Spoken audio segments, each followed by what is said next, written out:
Hi everyone, welcome to my world of flower 762। कैसे हैं आप सभी? आई होप आप सब ठीक ही होंगे गाइस। आज की हमारी रीडिंग है कैप्रिकॉर्न मकर राशि के लिए। कर्मा के मुताबिक आपकी लव लाइफ अक्टूबर मंथ की कैसी रहेगी, चलिए देखते हैं। ये एक जनरल रीडिंग है, सभी बातें सभी के साथ रेजोनेट नहीं करेगी। यूनिवर्स डिवाइन बताइए कैप्रिकॉर्न मकर राशि के लिए कर्मा के मुताबिक उनकी लव लाइफ अक्टूबर मंथ की कैसे रहेगी। आप मुझे इंस्टाग्राम और फेसबुक के ऊपर फॉलो कर सकते हो, लिंक आपको डिस्क्रिप्शन बॉक्स में मिल जाएगी, वहाँ जाकर आप चेकआउट कर सकते हो। और मेरी मेंबरशिप भी ज्वाइन कर सकते हो, बहुत ही कम रेट है, वो भी आपको डिस्क्रिप्शन बॉक्स में डिटेल्स मिल जाएगी। 10 of wands, king of cup, 6 of pentacle, the tower, 3 of pentacle. Bottom to deck हमारे पास है द सन। ओके, यहाँ जो साइन आए हैं वो है Aries, Leo, Sagittarius, Cancer, Pisces, Scorpio, Gemini, Libra, Aquarius की एनर्जी 5% ही है, और टॉरस, वर्गो, कैप्रिकॉर्न भी है।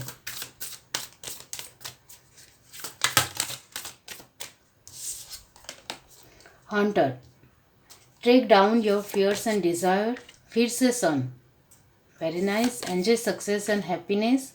Air guardian, shift your perception, winter, take care of your needs. और लास्ट कार्ड हमारे पास है see beyond the current situation.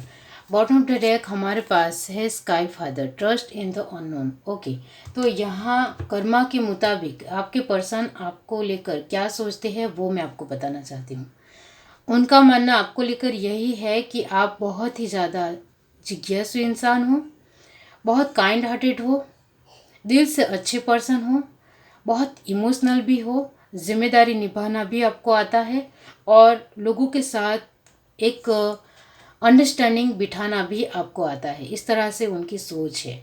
वो आपको प्यार करते हैं या नहीं, या फिर सिर्फ लाइकनेस है या अट्रैक्शन है, तो वो आपको प्यार करते हैं। पहले सिर्फ वो आपको लाइक ही करते थे, लेकिन जैसे आपके बारे में उनको ज़्यादा पता चला तब वो आपको धीरे धीरे पसंद करने लगे, और फिर वो आपको प्यार करने लगे। यहाँ टावर मोमेंट की बात की जाए तो किसी भी तरह आप दोनों की लाइफ में टावर मोमेंट अभी हाल फिलहाल है, लेकिन अक्टूबर मंथ में ये टावर मोमेंट कंप्लीट हो रहे हैं, इसके लिए कॉन्ग्रेचुलेसन्स। अभी तक टावर मोमेंट चल रहे थे आप दोनों के रिश्ते में, इमोशनल वाइज फैमिली में, आसपास के लोगों के साथ। आपको जितना लोगों के सपोर्ट मिलना चाहिए वो नहीं मिल रहा था। फैमिली के साथ भी अंडरस्टैंडिंग आपकी बीट नहीं रही थी, तो वो सब कुछ अक्टूबर महीने में कंप्लीट हो जाएगा, तो इसको लेकर ज़्यादा फिक्र मत कीजिए। यहाँ यही है कि आपके पर्सन आपको प्यार करने लगे हैं, आपके साथ आगे बढ़ना चाहते हैं या नहीं। तो यहाँ मैं कहना चाहती हूँ कि अभी वो आपके लिए एक्शन लेने के लिए तैयार नहीं है।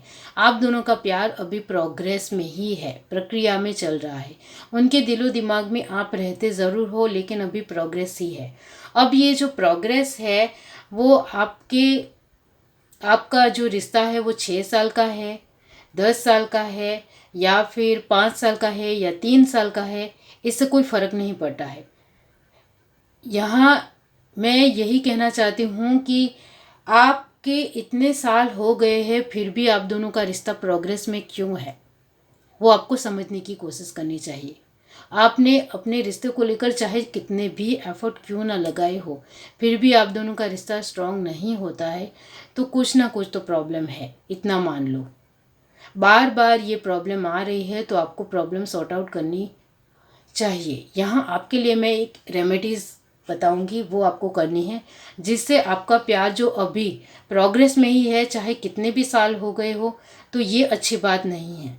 तो इसके लिए कहना है, हे यूनिवर्स, मेरे और मेरे पर्सन को पॉजिटिव एनर्जी दीजिए, हम दोनों को साथ में लाने की कोशिश कीजिए, हम दोनों को साथ में ही आना है, और हम दोनों के ऑरे को पूरी तरीके से पॉजिटिव बनाइए और नेगेटिविटी से हमें बाहर निकालिए। हम दोनों एक दूसरे को लेकर पॉजिटिव ही पॉजिटिव सोचें और एक दूसरे के साथ जल्दी से जल्दी बंधन में बन जाए, यानी कि शादी भी हो जाए। इस तरह से हर रोज़ रेमेडीज़ करनी ही पड़ेगी, तभी आप दोनों का रिश्ता ये जो प्रोग्रेस में अटक चुका है, रुक गया है, आगे बढ़ ही नहीं पाता है, तो वो आगे बढ़ेगा। लेकिन ये जो आपको रेमेडीज़ मैंने आपको बताई है वो आपको हर रोज़ करनी पड़ेगी और अपने तरीके से अपने पर्सन को लेकर और अपने लिए अच्छे तरीके से यूनिवर्स को जो भी आपका मन करे वो आपको कहना है।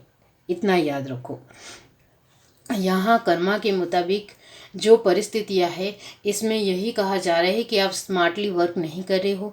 आप एफर्ट ज़रूर लगा रहे हो लेकिन सोचते समझते के बगैर, यानी कि आप किसी भी तरह प्लानिंग नहीं बना रहे हो, किसी भी तरह स्ट्रेटजी नहीं अपना रहे हो और सिर्फ नॉर्मल वे में आगे बढ़ रहे हो और अपने तरीके से जो आपको सही लगता है वो एफर्ट लगा रहे हो, तो इससे कुछ बनने वाला नहीं है। आपको स्मार्टली तरीके से अपने पर्सन के लिए स्मार्ट वर्क करना पड़ेगा। और अभी हाल फिलहाल की जो सिचुएशन चल रही है उसमें क्या प्रॉब्लम आ रही है, क्या हो रहा है, उन्होंने आपको ब्लॉक किया है तो फिर अनब्लॉक क्यों नहीं कर रहे, इसके लिए भी ये जो मैंने रेमेडीज़ बताई है वो आपको करनी पड़ेगी। तो जल्द से जल्द आपके पर्सन आपके पास आ सकते हैं, इतना याद रखो। यहाँ आपके लिए 2 बार सन की पोजीशन आई है, इसका मतलब ये होता है कि आप दोनों का फ्यूचर एक दूसरे के साथ ही है, एक दूसरे के साथ ही आपको आना है, एक दूसरे के साथ ही आपकी शादी भी होगी। लेकिन कब होगी?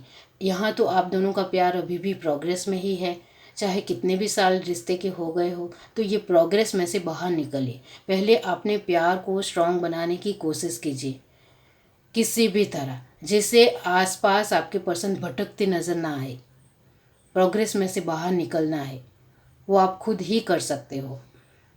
तो कैप्रिकॉर्न मकर राशि के लिए मैं कहना चाहती हूँ कि आपके पर्सन 2022 में आप दोनों की शादी होगी या नहीं, तो हाँ होगी, बिल्कुल होगी। 2022 में बहुत सारे लोगों की शादी हो सकती है। अक्टूबर मंथ में 1% लोगों की शादी हो रही है, कॉन्ग्रेचुलेसन्स। और यहाँ थर्ड पार्टी आप दोनों के रिश्ते में जो है वो है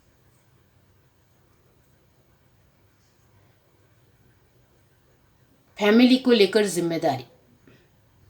आपके जीवन में भी शायद फैमिली को लेकर जिम्मेदारी है और उनके जीवन में भी फैमिली को लेकर जिम्मेदारियां है।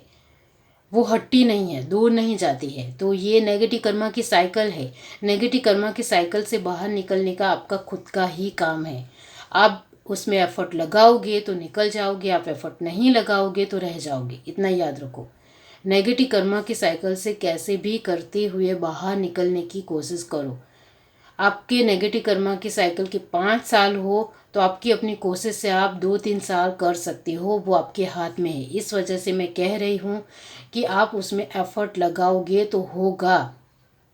तो यहाँ थर्ड पार्टी यही है। मैरिड के लिए मैं कहना चाहती हूँ कि आप दोनों साथ में जब भी आते हो नोक झोंक ही होती है, लड़ाई झगड़ा ही होता है। आप इस वजह से आपकी फैमिली भी डिस्टर्ब है, आपके पर्सन की फैमिली भी डिस्टर्ब है और यहाँ आपको लगता है कि मेरे पर्सन किसी थर्ड पर्सन के साथ बातचीत कर रहे हैं और उनके साथ उनका अफेयर चल रहा है, इस तरह से भी आप सोच रहे हो। तो ये फर्स्ट ऑफ ऑल ये डाउट में से बाहर निकलो। ये सिर्फ आपका डाउट है, ऐसा कुछ नहीं है। उनका किसी के साथ कोई भी अफेयर नहीं है और ये जो आप डाउट करें सिर्फ अट्रैक्शन है, इतना याद रखो। वो जिनके भी साथ बातचीत कर रहे हैं उनके साथ सिर्फ अट्रैक्शन है, अफेयर नहीं है, यानी कि बहुत ही गहरा रिश्ता नहीं है। वो समझने की कोशिश करो। तो यह मैरिड के लिए मैं यही कहूँगी कि आप अपने तरीके से कोशिश करोगे, एक दूसरे के साथ आने के बारे में सोचोगे तो हो सकता है। लेकिन यहाँ बीच में फैमिली ही आ रही है तो फिर यहाँ एक बात ज़रूर कहूँगी कि आप दोनों को एक दूसरे के साथ बातचीत करनी चाहिए, कांटेक्ट होना चाहिए, मिलना चाहिए, तो कुछ हो सकता है। बाकी बीच में फैमिली आती है, इस वजह से कुछ रिश्ता आगे नहीं बढ़ पाता है, आगे हो ही कुछ नहीं पाता है। इस वजह से आपके लिए कहा जा रहा है कि अभी की सिचुएशनों को समझने की कोशिश करो। आप समझ जाओगे तो निकल जाओगे, नहीं समझ पाओगे तो रह जाओगे। इस वजह से आपके लिए कहा जा रहा है चाहे आप मैरिड हो या अनमैरिड हो, स्मार्टली वर्क करो। मैरिड के लिए भी यही है कि आप सेपरेशन में हो, अलग रह रहे हो, तो आपको खुद से ही अपने पर्सन के साथ एफर्ट डालनी पड़ेगी और आपको इसको लेकर अपनी फैमिली को नहीं बताना है और आपके पर्सन को भी कहना है कि वो अपनी फैमिली को ना बताए। एक दूसरे के साथ ही नॉर्मली पहले बातचीत करनी है। इतना हो सकता है तो आगे बढ़ो। बीच में आप फैमिली को लाओगे तो कुछ नहीं होगा, वो तो यहाँ साफ ही है। यहाँ सिंगल्स के लिए मैं कहना चाहती हूँ कि कैप्रिकॉर्न, मकर राशि, आपके जीवन में अक्टूबर मंथ में कोई इमोशनल इंसान आ रहे हैं। वो बहुत ज़्यादा इमोशनल होंगे, बहुत ही कम बोलते होंगे, बहुत डिसेंट होंगे और उनके अंदर बढ़ चढ़ कर मोरालिटीज़ होंगे। ओके, तो वो नीति नियमों का पालन करने वाले इंसान होंगे और बहुत आसानी से आपके साथ बातचीत करेंगे, लेकिन फ्रेंड की तरह ही बातचीत करेंगे। प्यार की तरह आगे से जज्बात नहीं बताएंगे, इतना याद रखो। इस वजह से आपको शायद नहीं भी पता चला हो कि यही पर्सन है, ऐसा भी हो सकता है। तो यहाँ मैरिड हो या अनमैरिड हो, दोनों के लिए थर्ड पार्टी नेगेटिव कर्मा की साइकिल है और आपकी फैमिली है। आपकी भी फैमिली है, आपके पर्सन की भी फैमिली है। इस वजह से रिश्ता आगे नहीं बढ़ता है। और जो मैंने रेमेडीज़ बताई है वो आप कितने साल हो गए हो उसको रुकने के लिए, अटकाने के लिए, यानी कि उसको स्टॉप करने के लिए यही रेमेडीज़ है। बाकी साल बीतते चले जाएंगे और प्यार स्ट्रांग होगा ही नहीं, इतना याद रखो। ये है reading. Do like, share, subscribe and comment. Love you, bye.